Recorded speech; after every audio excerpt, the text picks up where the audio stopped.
In today's brief khutbah, I'd like to speak with you about some ayat that belong to Surah Al-Balad. First and foremost, I'd like to express how happy I am to actually have an opportunity to spend some moments before the khutbah with Sheikh Mustafa.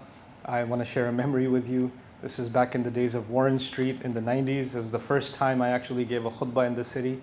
Actually, the first time was on 43rd in the UN. And then I was asked to give a khutbah here. And I was extremely nervous. I was 19 years old, and the person who calmed my nerves was him. And he said, it's going to be okay. But he didn't realize the reason I was nervous was because he was there. Because I used to come listen to his khutbahs all the time, and you had to come very early to attend his khutbahs because otherwise you'd be praying on the street.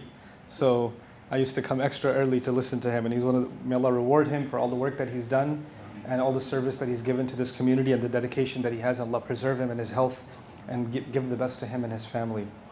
I'd also like to start by acknowledging and making dua for all of those that have spent so much of their life savings and have made the journey to Hajj this year. That is not an easy journey to make, not financially, not emotionally, not physically. Many of them that are older in age, that Allah did not give them a chance to go their entire life, are going for the first time. Many are waiting for many, many years, and it's actually relatively easier for people in the United States to even go to Hajj relatively, but there are other places in the world where you don't get enough visas, and people have to wait 20, 30 years before they can get a chance, and they have to get in the waiting list when they're maybe 15, 16 years old, and they won't get a chance until they're 45, 50 years old to be able to go, and that's a reality for people in the world. So those that Allah has given the opportunity to go, may Allah Azza wa Jal make that a means of forgiveness for them, that all of their sins are forgiven and they have a fresh start when they come back, and Allah bring them back home to their families safely and with a renewed sense of iman and commitment to Allah Azza wa Jal and this beautiful deen of Ibrahim alayhi salam. So what I wanted to talk to you about today is a really powerful expression in the Quran. Very short surahs in the Quran, they say many things, but they say them in very few words. And Surah Al-Balad is an example of that. At the end of Surah Al-Balad, Allah Azza wa Jal describes a person who did not believe. But instead of saying ma aman, he didn't believe, Allah describes not the belief, but the result of that belief. So sometimes I want you and I to think about iman, our faith, as a seed. And that seed gives rise to a plant. What you see above the ground is the plant, and what is under the ground is the seed. So now Allah is talking about what plant never came out because the iman wasn't there, the seed wasn't there, therefore the plant never emerged. Now what is it that should be the fruit or the plant, the flower that buds from this iman? That's what Allah is talking about here by way of an imagery. And the imagery, you would think in other places in the Quran, this imagery, the result of iman, we would think should be worship. Right? The result of iman should be, for example, فَلَا صَدَّقَ وَلَا صَلَّى. Right? So he didn't accept the truth, he didn't pray. Worshipping Allah, refining your commitment to Allah Azza wa Jal, removing all elements of shirk from your heart, having complete reliance on Allah. Those are all manifestations of iman. But here, the manifestation of iman is very different.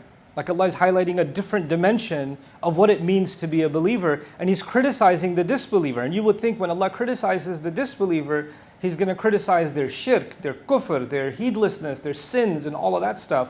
But He's describing something else entirely. And the language that He uses is pretty remarkable and interesting. He starts with فَلَقْتَحَمَ الْعَقَبَةِ, very unique phrasing in the Quran. It's not used anywhere else.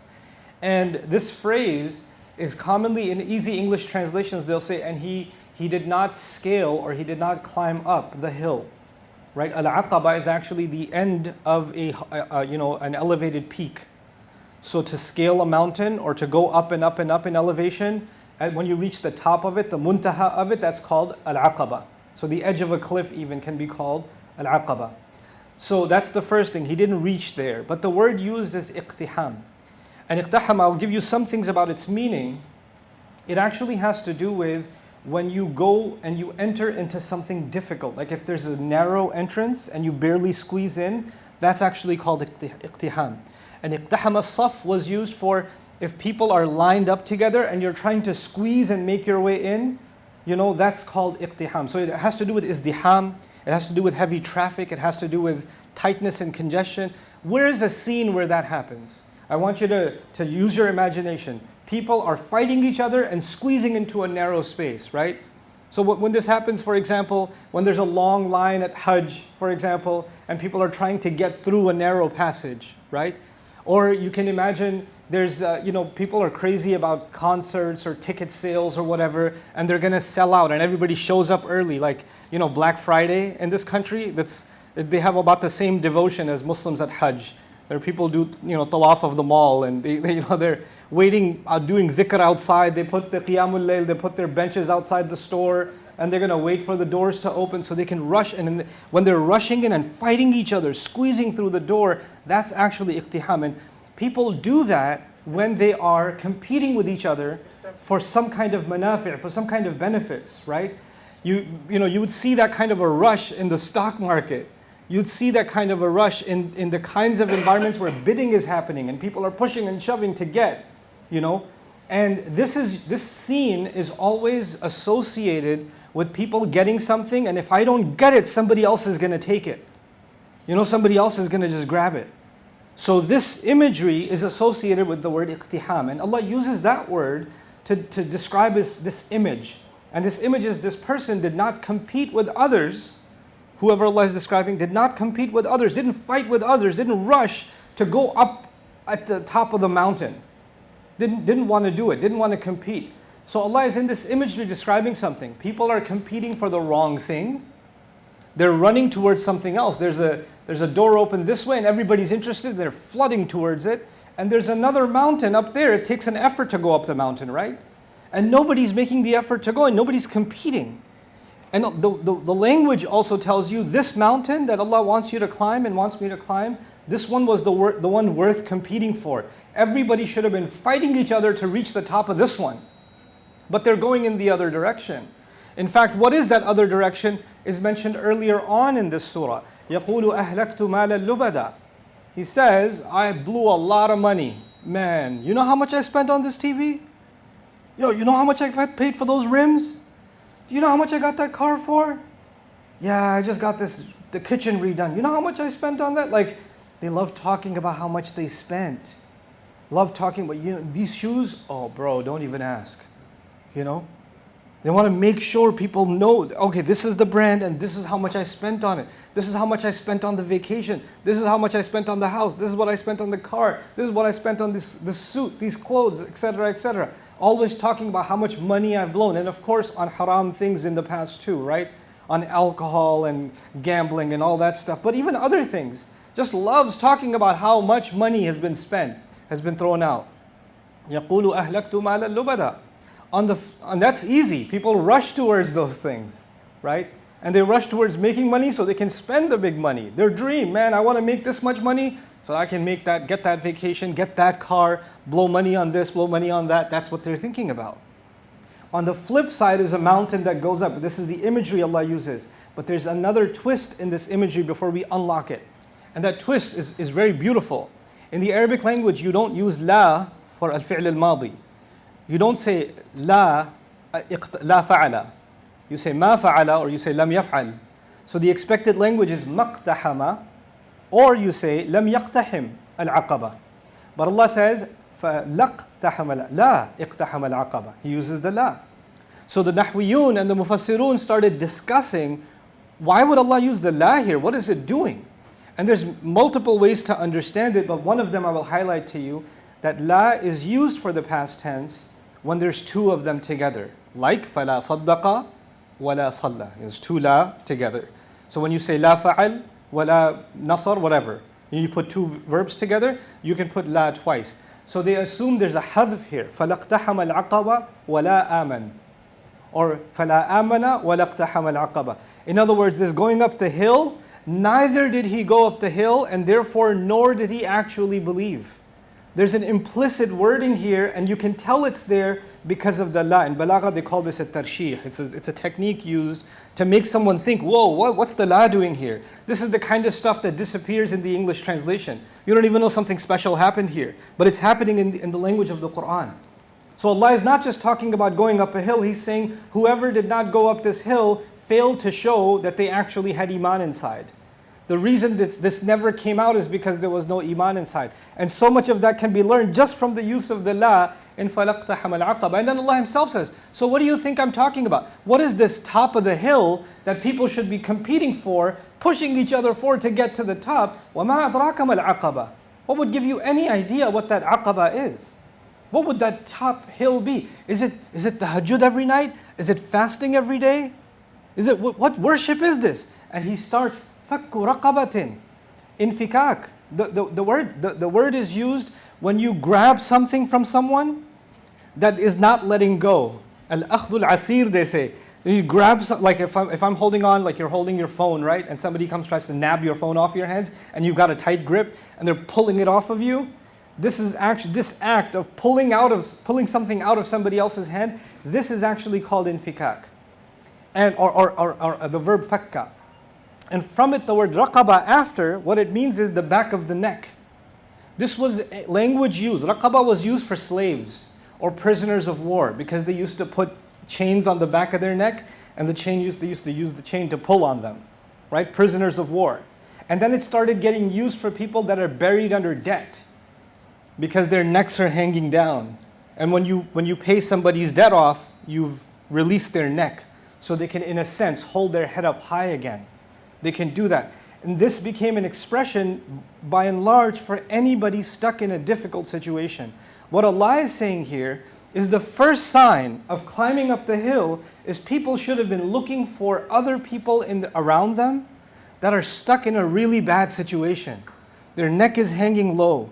They're enslaved. And ancient slavery used to be something else. Modern slavery comes with mortgages and credit cards and medical bills and insurance and absorbent tickets. Like you forgot to pay 25 cents in the meter and you got a $250 ticket. That's and the guy barely makes minimum wage, and there's already qat'u tariq on the tunnels and the tolls, right? They're already robbing you without you knowing it. And all of that is actually burying people into debt, burying them in difficulty. They're barely getting by, and to help someone release someone from the choke around their neck. That's the first sign. People should have been competing, who can I help? And this is really important because when you and I live in a capitalist mindset, you know what that is? Look out for number one. You better save up because you got to get this car. You better save up because you have these plans. Why can't you just get that for? And even people around you, you're about to give somebody some charity, and a family member comes and says, "What? You don't have kids? We don't have to get a new fridge? We don't have to do this? Why are you spending on them?" No, but they're in trouble. Yeah, everybody's in trouble. Maybe tomorrow you'll be in trouble. You don't have to be so generous, okay? Somebody else can help them. They're not dying. It's okay. They'll survive, right? So, people will come, or maybe you'll tell yourself, it's okay, I don't have to help someone in difficulty because it's all right, they'll survive, it's okay. Instead, making excuses to not help someone, these are the people who would be fighting each other, who's going to get to help that person first. This is an uphill climb. It's not an easy thing to do. In fact, the imagery was used, like Ibn Ashur says in At-Tahrir wa Tanweer, he says this imagery was used because it requires a lot of mashaqqat al-nafs. It's really hard on a person to get to the point where the way they're competing for things they enjoy, they're competing for giving somebody help. They're jumping, leaping at the opportunity to help somebody. This is a sign of iman. فَكُّ رَقَبَةٍ أَوْ إِطْعَامٌ فِي يَوْمٍ ذِي مَسْغَبَةٍ. Beautiful words, the first two. He says, or feeding, any kind of feeding. In a time when it's difficult, even for you, it's difficult to even come up with a full meal. You take that half meal and you cut it into 2 quarters and you give one of those away. Like he says in another place in the Quran, وَيُؤْثِرُونَ عَلَىٰ أَنفُسِهِمْ وَلَوْ كَانَ بِهِمْ خَصَاصَةٌ. When he was talking about the Ansar, Allah said they give other people preference over themselves even when they're starving. So this is the second quality he mentions. Just give somebody something to eat. Give them a little bit. You're not going to make them rich, but if you can just share a little bit of help with somebody else. And notice he didn't even mention who. It's an open-ended thing. إطعام liman. إطعام لمسكين. إطعام لذي القربى. He didn't mention. Why? Because there's an openness. You never know who's going to need help. People that could have been doing okay yesterday, And then COVID happened, somebody got sick, they lost their job, now they can't pay the rent. They don't look like beggars, they look like they did yesterday. They look totally normal. But if you can tell from the look on their faces, something is going on, something's wrong. تَعْرِفُهُمْ بِسِيمَاهُمْ لَا يَسْأَلُونَ النَّاسَ إِلْحَافًا. You recognize those people by the look on their faces. They don't go around begging people. They're not standing outside holding a sign. Any money could help. They're not going to do that. They have dignity. So we have to recognize them. أَوْ طَعَامٌ فِي يَوْمٍ ذِي مَسْغَبَةٍ. And then he adds, who are these people that you should be giving? The first one he mentioned is يَتِيمًا ذَا مَقْرَبَةٍ. The orphan that is in close family relations. You would think Allah would mention the hardest thing first. And you would think intuitively, helping your relatives is easy. Right? The relatives come first. So you would think of your relatives first. But the reality of it is, it's actually a lot easier to give to a beggar on the street, someone you don't know.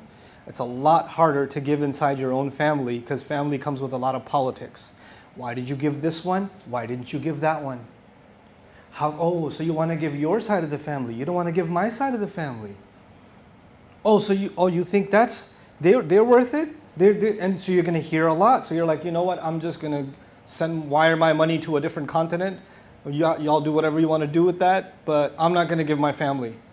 Because if I give something in my family, I'm going to have trouble from my in-laws, or I'm going to have trouble from my mother because I gave my father's side of the family, or I'm going to have trouble from my father because I gave to my mother's side of the family. And then of course inside family there's also feuds and fights. So when you have fights with somebody, you fought your uncle, you fought your cousin, whoever, right? Now that you fought them, it doesn't matter that they're yatim. I hate that guy, I'm not going to help him. Why would I help him? Remember what he said to me that other year? I still remember the insults at that wedding. I'm never going to help this guy. You hold a grudge. Because the people you deal with the most are the people that agitate you the most. The people that you spend the most time with are the people that get on your nerves, get on my nerves the most. We can be friends until we go on a road trip. Then everything I do is going to annoy you, and everything you do is going to annoy me, because we spend more time with each other. Family spends a lot of time with each other. For Eid, we're like, Eid, the whole family is going to get together. 6 hours later, like, when are these people going home? I can't deal with this, because family is hard to deal with. That's difficult relationships. And inside of our families, there are people who need help. Even, doesn't matter how I feel about them. It doesn't matter if I like their personality or not. It doesn't matter what I feel about the previous fight that's carrying on for the last 20 years or the generations. None of that's important. This is a difficult thing to climb. You have to overcome your personal bias. You have to overcome your anxiety of what people are going to say. You have to overcome the pressure maybe inside your own family. I have to come over that pressure in my own family and still help someone who I believe should be helped. Regardless of who's going to say what. This is yatiman dha maqraba. And then, so yatiman dha maqraba or miskinan dha matraba. Or even a miskin. And miskin is an interesting word. Arab linguists say that the word miskin actually is a combination. It comes from masaka and sakana together. So it's maskana. It's actually thulathi and thulathi together become ruba'i. So what this means is someone who's stuck in a situation and they can't get out of that situation. That's what a miskin is. Miskin is not just a poor person. A miskin is someone stuck in a difficult situation. Like, for example, somebody was driving an Uber or a taxi. That's how they were making their living, right? And then they developed an eye infection. Now their eyesight is no good. They can't drive anymore, right? And so now they want to be able to work, but they're in a medical situation where they can't earn that living anymore. This would become a miskin. Somebody who's stuck and is not able to help themselves out of a situation. And so he says, people that are stuck, they can spiral down to the point where they are dha matraba, they are in the dirt. They're in the dirt. What that means is what? They're humiliated. They're not covered anymore. Maybe they're becoming homeless. Because turab comes when you're outside and traveling, right? They're losing the roof over their head. These are the people that Allah Azza wa Jal wants us to look out for. And say, and actually compete in looking out for them in our personal lives. I want you to also think about when the Quran was revealed. We have to always remember when the Quran was revealed. There were no websites where you can say, let me look for a charity organization which has pictures of orphans, and then I can give, make a wire transfer, and that's all new, right? When these ayat came down, there were no charity organizations that were holding fundraisers for this event or that. Yes, Halful Fudul was there, but by and large in society, you had to know your neighbor, you had to know your family. How did you know people are in difficulty? You talked to them, you interacted with them, you lived with them, you had a sensitive eye towards those things. So we have to have that kind of connection. This is actually connected. This idea is connected to Silat al-Rahim. It's connected to family ties being together. Like if you haven't talked to your family in a long time, then you don't know what they're struggling with. It's been a few years, you just call them every way, hey, Eid Mubarak, okay, Eid Mubarak, and that's it, you're done. See you in 7 months for a 20-second phone call. Then you don't know what they're struggling with. You don't know what their medical issues are. You don't know what their financial issues are. You don't know what legal difficulties they're having. You don't know nothing. But back in the day, people used to visit each other, talk to each other, interact with each other, so they knew who's got difficulty, who's got ease. And it even went beyond just the limitation of the family. So, miskinan dha matraba. ثُمَّ كَانَ مِنَ الَّذِينَ آمَنُوا. Then, if they had done all of this, then this person, they would be from those who truly have faith. وَتَوَاصَوْا بِالصَّبْرِ. And they would be the ones that would counsel each other for sabr. Now notice the word sabr here. What does sabr have to do with all of it? Counseling to sabr. The person in these ayat is someone, if we want to climb up this hill, we're helpful people. We're helpful people. And when you're helping someone, then after you're doing your best to help them, then you get to be in a position to tell them you should have sabr. Let's have sabr together. Well, it'll be okay. Let me give you strength. You can't not do anything and say, have sabr, brother. ثُمَّ كَانَ مِنَ الَّذِينَ آمَنُوا وَتَوَاصَوْا بِالصَّبْرِ. You see? After this, all of this, now this person belongs to those who have faith. And now they are the ones who counsel to ease, to counsel to sabr. Actually, the way to counsel to sabr is coming in the series of these surahs. For example, Rasulullah sallallahu alayhi wasallam, he's told, أَلَمْ يَجِدْكَ يَتِيمًا فَآوَى وَوَجَدَكَ ضَالًّا فَهَدَى وَوَجَدَكَ عَائِلًا فَأَغْنَى فَأَمَّا الْيَتِيمَ فَلَا تَقْهَرْ. You see the connection? He saw, Allah tells His Messenger sallallahu alayhi wasallam, He found you to be an orphan. He found you to be an orphan. And later on in the same passage, He says, now when it comes to the orphan, don't be harsh with them.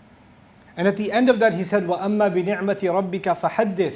And talk about the favor Allah, your master, has done to you. So when you come to an orphan, you say, hey, listen, I know your pain because I was an orphan too. And you know what? Allah made it okay. Allah gave me support. Allah will give you support too. أَمَّا بِنِعْمَةِ رَبِّكَ فَحَدِّثْ. Somebody who's gone through it can help you. By the way, this idea of people that have gone through the same struggle can relate to each other, this is actually used universally in the world. There are, for example, people that are addicts, they join Alcoholics Anonymous or who have other support groups where people have overcome their addictions and they find strength with each other because they mention, oh, I was able to overcome it. You hear somebody else overcame it, it gives you strength, you're able to overcome it also. وَتَوَاصَوْا بِالصَّبْرِ. And then the final word, this is actually what I wanted to really focus on. The reason I chose this khutbah today is because, in this season, in Hajj season, we're supposed to remember the legacy of Ibrahim alayhi salam.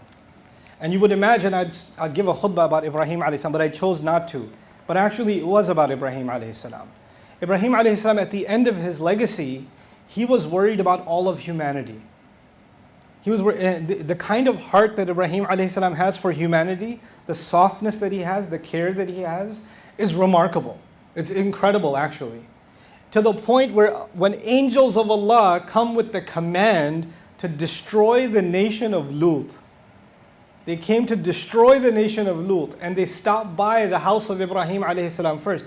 And Allah chose to record that in His Quran. This is the same Ibrahim alayhi salam who, when Allah told him, إِذْ قَالَ لَهُ رَبُّهُ أَسْلِمْ قَالَ أَسْلَمْتُ لِرَبِّ الْعَالَمِينَ. I surrender. I'm not arguing back. When Allah told him to slaughter his child, إِنِّي أَرَى فِي الْمَنَامِ أَنِّي أَذْبَحُكَ. I see in my dream that I'm slaughtering you. If Allah tells him to jump into a flame, he'll jump into a flame. If Allah will tell him to slaughter his child, he'll slaughter his child.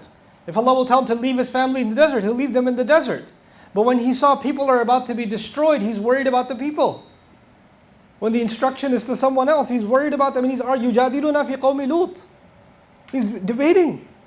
He wants them to be forgiven. Somehow, can there be some people who believe among them? Can they be spared in some possible way? Is that at all possible? This is Ibrahim alayhi salam. If you study his du'as, if you study his prayers in the Quran, he's praying for all of humanity.